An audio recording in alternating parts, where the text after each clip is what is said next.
Thank you for holding today's hearing on surface transportation security.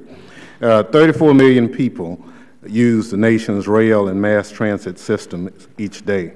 Despite this reality and over my objections earlier this year, the continuing resolution for FY 2011, which was passed by the House, decreased discretionary spending for securing those modes of transportation by $4 million below last year's level, 23% below the President's budget request.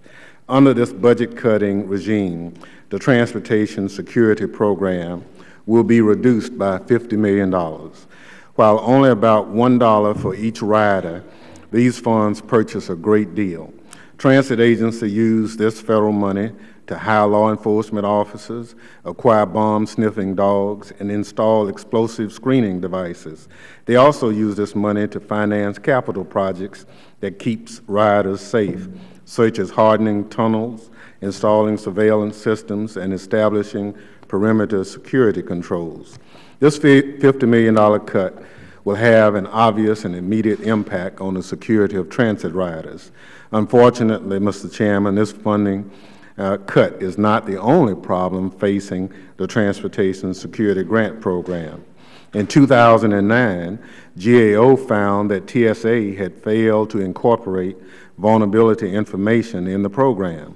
Although the Department agreed with GAO's recommendation, it has not found a way to comply. I hope today, if that compliance exists in this information, I'd like for the committee to be provided that information. In 2010, the Department's Inspector General found that FEMA had failed to develop a process to collect and analyze program performance measures for TSGP grants. Without performance measures, it is impossible to determine the effectiveness of the program and whether the grant programs are achieving risk reduction. If performance measures exist, I would like for FEMA to provide them to the committee today. Taken together, these reports set forth a clear need for program reforms that bring about a risk-based and accountable system. Finally, Mr. Chairman, I look forward to joining with you to restore funding to this critical area. I take you at your word that we need to do it, and I look forward to doing it, especially in the wake of the Osama bin Laden killing. We've had an obligation to protect mass transit riders, those 34 million people who rely on it every day. With that, Mr. Chair, I yield back.